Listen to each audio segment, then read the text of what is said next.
Hello friends, welcome to my garden. We are having beautiful weather and I cannot wait to share with you all the beautiful things that are growing. Spring is actually just springing and I'm excited. My name's Carol and this is Just Keep Blooming.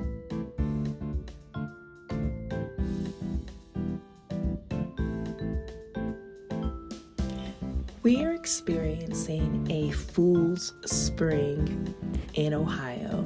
That means we have been enjoying beautiful sunny days in the mid 70s and warm evenings in the high 40s. But don't be fooled, we are still 30 to 40 days out from our last frost date, so this can change on a dime. So we're going to take advantage of this warm weather and really start getting a lot of our projects planned out for what we need to do in our garden. Let's go look at the garden. We're going to start where we started last time. The raised beds. Nothing's changed. One of the things that's starting to change is you'll see that some of the pots the planters have gotten a couple of flowers. I couldn't resist. I needed some color and some brightness and some spring so badly, so I topped up a lot of my planters. This is a climbing rose bush that needs to be pruned, so that's going to be one of our projects. And ideally, in my garden fantasy, it should cover this arch. I don't know if I need another one. I'm gonna prune it back hard and that should cause it to really grow, but we'll see. You may notice that I've got some terracotta pots in some of my raised beds, and the reason why I'm doing that is that I saw a really cool compost idea. I have a large compost that we use for a lot of garden material, but sometimes we're not the best with it. And so I wanted to kind of incorporate a couple of different ways that we're composting, like kitchen scraps and tons of coffee grinds and anything. So as well as trying to like get more worms. So they're kind of composters as well as little worm houses. So you'll see those potted through. They need to be buried. I've already sort of started by putting some of our kitchen scraps in there. And when you put the kitchen scraps in there, you still have to work it just like a regular compost. For every one item of green, you want 2 of brown. So, you know, dried leaves, things like that. But that's what those are. You'll see the hoses that are in there. Some of those are simply left over from last year. We started watering with some drip hoses and our soaker hoses, and I really liked it. They really worked. So one of my projects, project number 2, is going to be to get the irrigation set up to where it really can be laid out through the bed in a way that is going to really make sure that we're not using as much water and the plants are going to be able to really thrive. I've got to go through these beds. There's some weeds that are kind of popping in there, and I didn't do the best job of getting all the hay over the beds to kind of protect them from the winter. So that was not the gift that I wanted to give to my future self. But, you know, we're in the garden early. We're getting our hands dirty. We're going to be able to get this all revived and have this growing a ton of food. Now in this corner, I had traditionally always done like tomatoes and basil in this bed. I am thinking of, well, I'm going to move this cattle panel over to this bed. We get a lot of full sun in this space, and I think this would make a great asparagus bed. And for me, living at my house, as long as we've lived and had our garden, I can't believe we have never put an asparagus bed in. I didn't know the joy of fresh asparagus until last year when I worked at a community garden and helped with their asparagus beds, or very established asparagus beds. And I just was like, I've got to have it. So this is going to do 2 things for us. one, yummy, yummy asparagus, but the second one is going to be, we live on an easement, so there's not a lot of building where you'll see our neighbors, speaking of neighbors, fence in. So it has this really kind of gap in between, which, it's just a nice, beautiful green space, but we can't build a fence or anything on it. You'll notice that a lot of the fencing that we have in our house, around our property, is temporary fencing, and that's the main reason why. So picture this. When the asparagus, after their bloom, especially for the first couple of years, we're going to let them get so nice and big, and they're going to feather out, and then they're just going to have this beautiful wall of green. It'll be nice and cozy, and it'll be nice and tucked in. I really do love that feeling, because sometimes we have friends over, we've got the fire pit back here, and that'll offer a little bit of privacy and that whole, like, it's our own little world.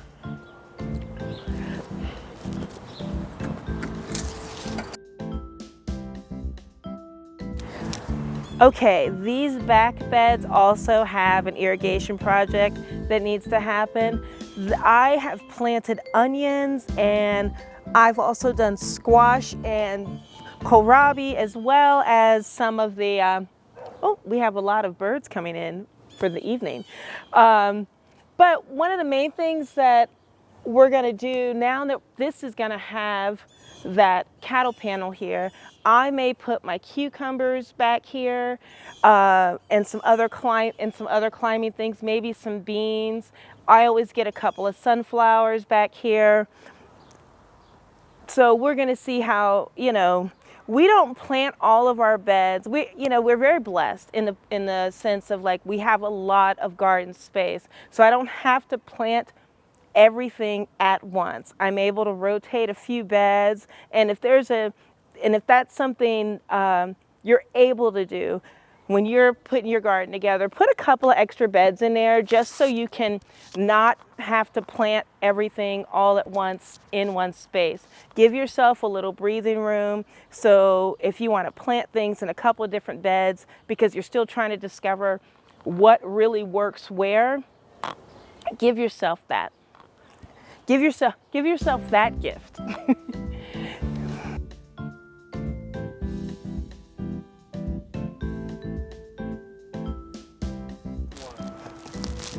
And here is the back fence. You can see green things poking their noses up. It's so exciting. I have these gray baskets that are always used for, like, flowers. I have valerian that I planted that's coming back. We put a bunch of snapdragons down here. I have primroses that I want to be able to put out. These butterfly bushes are not native, but they are pretty, and butterflies do love them. So they are invasive in this area, so please be mindful if you do buy them. One of the things that we're going to do is just prune this down really hard. It'll pop up really nicely. All this trash is still getting cleaned up, so that's probably going to be another project. One of the main things I'd love to see on this back fence in these gray containers, I want something that has, like, a little height. I don't know if it's like arborvitae or some kind of something green. I tried doing trellises and growing clematis and things like that, but I'm not consistent enough back here with the watering. I need whatever I plant back here to be a survivor. So we'll see how that goes. So that's going to be another project, but it's going to be lovely when it's done. You'll see. You'll see.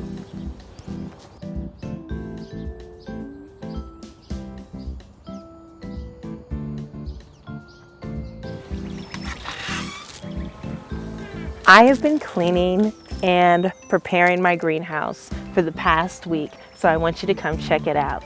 It is the sweetest little room where it has all of my seedlings. Everything's growing. This was made with 2 cattle panels, and it's probably, we think, about 8 by 9, give or take. You can see how it takes me a little bit to stretch the sides, but it's not super big. It's probably, by the end of this season, we'll be redoing the plastic.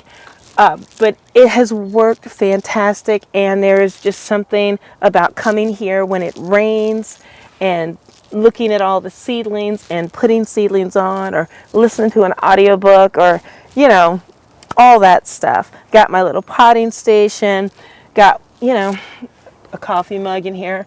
But yeah, this will go through. I put up a video where everything that I'm planting, but yeah, this is the greenhouse.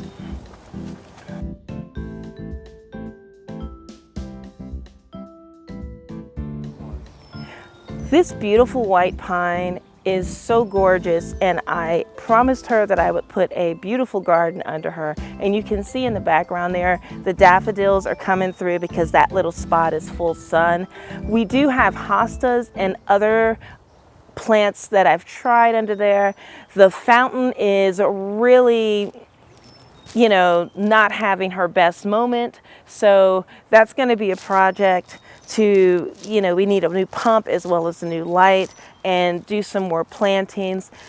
A few years back, we had 2 frogs that just were the sweetest little things, and I can't wait to be able to get frogs back in the pond again. So that'll be really nice. Okay, so now we're outside the greenhouse. You're gonna see that whole room fill up probably within a month. It won't even be recognizable. I have a cement block bed that I have comfrey in, and it is really starting to pop up. Our garden, or our yard, has a slope, so we put the comfrey here. Comfrey has like a very long tap root, so then that way it can take advantage of all of that, all of those minerals. And then one of the things you can do with comfrey, one of the main things that it's great for, is that it's a natural fertilizer. You cure it in water for a couple of weeks. It gets a little stinky. It gets a lot stinky, but it's fantastic for plants. So it's something that if you are going to be growing a garden and you're trying to be mindful of your pennies and you're trying to be sustainable, comfrey. You got to get comfrey. I want to show you on the back end of the greenhouse another project that we have to do.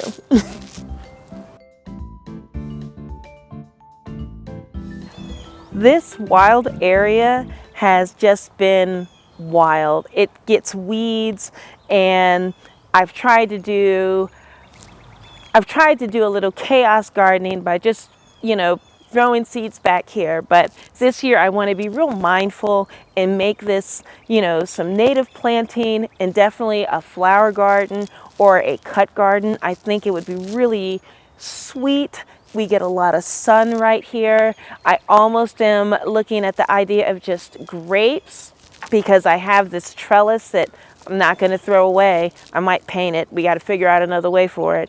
So we're still kind of coming up with a plan there. So this is kind of one of the projects that I want to be able to have. Plus it faces the neighbors, and sometimes I'm a little embarrassed about how unkept and how wild it sometimes looks. So, definitely hold me to it. I'm excited to see what this may turn into. The baby pools, they are still kind of trashy looking, but they're on my cleanup list. So this is also a project. And what I'm thinking of doing this year, I have artichokes. So I'm thinking about putting artichokes in this area, and I'm thinking about, because there'll be a ton of sun coming from both directions, and I'm thinking of doing a 3 sisters bed over here. So, or maybe right here, that probably would make more sense. But that's what I'm thinking for this area. Three Sisters bed are just a Native American way of companion planting plants. Believe it's like a corn, a bean, and a squash. They all kind of work with each other and can grow up where they're not competing with each other, but actually because beans end up giving like that nitrogen, and I almost said nitrous, nitrogen, and the corn can provide a stalk, and then the squash can provide shade for the beans, and so we'll see how it goes. So this is one of three. This one won't be planted until it gets nice and warm. We're gonna start corn and squash in the greenhouse to make sure that it can get nice established. I've not been super successful starting those from seed in the garden. We have a lot of wood mites, and sometimes that small seedlings just don't succeed. But I have had success when I've transferred, and I didn't think that you could transfer corn, but I saw Monty Don and I saw Eric from Epic Gardening do it. So, I mean, what else do you need to know?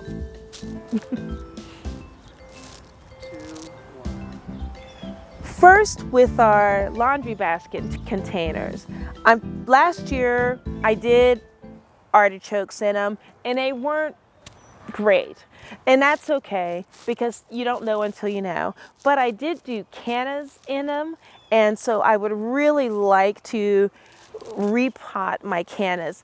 They were a variety that was just purple with beautiful flowers, and they get nice and tall, giving me that tucked in feeling that I absolutely adore. There's a lot of light that comes through here, and it ends up kind of creating just a little bit of a plant wall, you know, for our garden. On the inside, I do a lot of my intensive plantings in these beds simply because it gets the most sunlight, and it's right next to the hose. So I'm going to I know what I'm going to plant, just not sure where I'm going to plant it. I know that I traditionally will put like eggplants and all my peppers, as well as a lot of my tomatoes. I want to do tomatillas this year.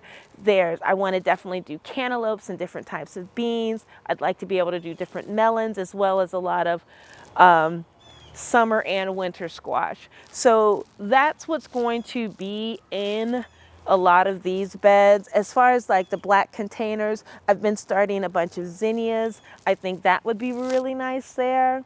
I have some butterfly blue peas, so I think that would be really nice. I don't know. Let me know what you think. I mean, it's still very early in the season, so everything's flexible. Everything's kind of a dream and a wish right now, so we'll see how it goes. As far as projects on this area, I originally thought I wanted to paint all of the arbors a black, kind of get them all like a matte, shiny black, get them all the same color before I do any, before before any planting goes in. But right now, I'm okay with how it looks, So we'll see. I might get that done. I might not. So we'll just call that a project in an asterisk. I have had this lilac since it was a twig, and I have been nursing it. It has been getting a few leaves every year, but this is the first time for the spring that this is as much as she's ever flushed.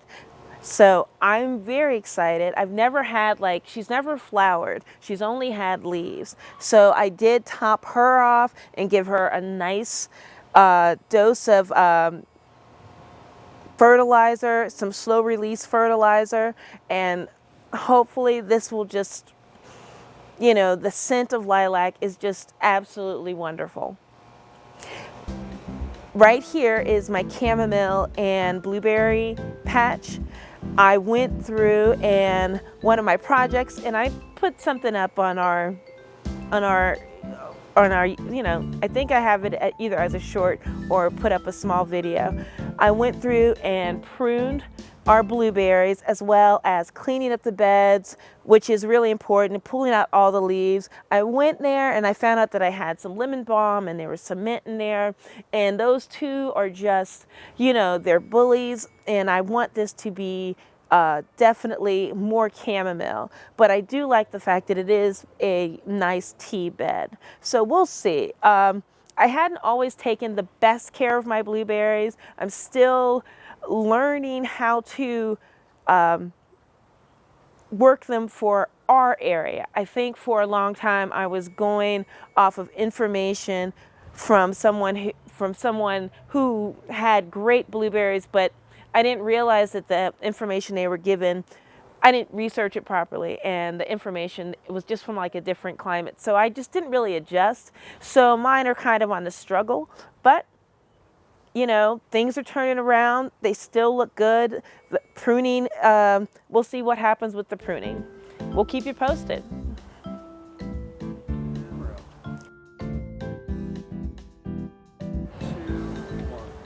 One of the projects that I was definitely able to get done this week was refreshing my strawberry beds.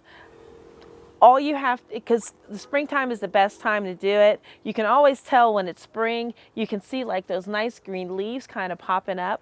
What you do is make sure you pull out any dead crowns, any dead leaves. Make sure you weed it. Make sure you put in a nice fertilizer. Make sure you research what fertilizer you're going to be using, because June strawberries do not need to be fertilized at the beginning of the spring. You fertilize those strawberries at the end of the season. Now, our strawberries are not June strawberries, but if you don't know, then just fertilize them. So they're in containers. And then you put the hay down and make sure that the leaves are kind of floating on top of it. And that way when your strawberries, when the fruit comes out, it's laying on the strawberry and not on the dirt. Because when it lays on the dirt, one, I don't know how much dirt you like to eat, but two, your strawberries will rot very soon, very quickly. So I know the strawberry bed, I think it looks great. I put this little flower back here. We cleaned up the area. It started like really making my heart sing a little bit, just to get some of these spring chores done. So yeah, got the strawberry bed done. As well as we did a little refresh here on this serviceberry tree, which is going to be blooming probably within the next week to 2 weeks. So hopefully I can really get that caught, because it has the most like delicious, like just sweet, kind of almost like a light vanilla scent, and just kind of popped in some pansies and violets. I've put some bulbs of tulips that are starting to show. I put these frost hardy annuals in, and they last all season. You fertilize them, they'll fill in this bed. They'll look bad and they'll bloom a couple of times, and then I don't have to worry about them, and I'm not constantly replacing plants. So it gives me that fix of color without worrying too much that everything's gonna freeze, because you can't put anything in the ground right now in Ohio. I know you want to. It's 70 degrees. Don't put anything in the ground. Don't put anything in the ground. Let me show you the V-Grow. Okay, the red garlic is really starting to pop up. So I'm excited about that. Garlic is one of the easiest things to grow. The only thing is that you just got to put it in at the end of the season. It's kind of that last kiss of summer, you're planting the garlic. And the best thing about it is that it's so delicious. It's so delicious, and you'll get a lot of it. And then you can try different types of garlic recipes, different types of garlic remedies,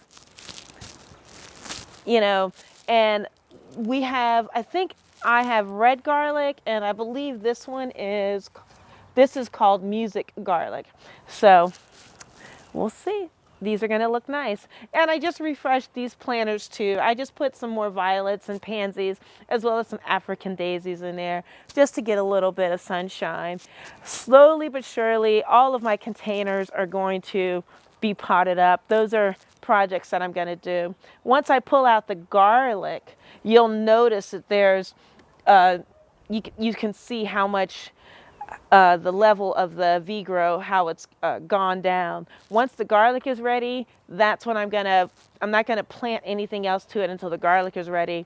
And then I'll pull all the garlic, and then I'll retop the bed and I'll fill it up really good. And usually I do peppers here, sometimes hot peppers. Maybe this year I'll do my sweet peppers, switch it up. But that's going to be something that I don't have to worry about for a little bit. I might pop a couple of flowers in there that can be transferred out when a garlic comes out.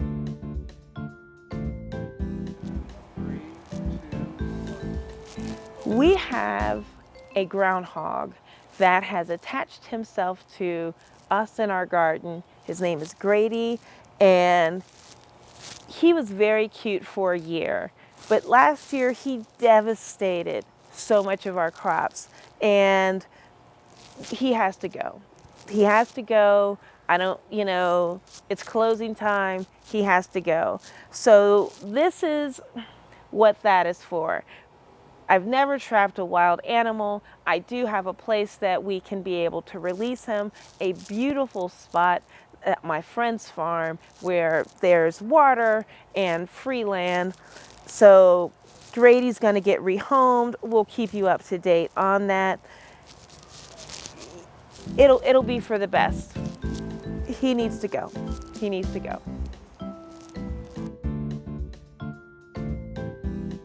This is my final project that I did over the week.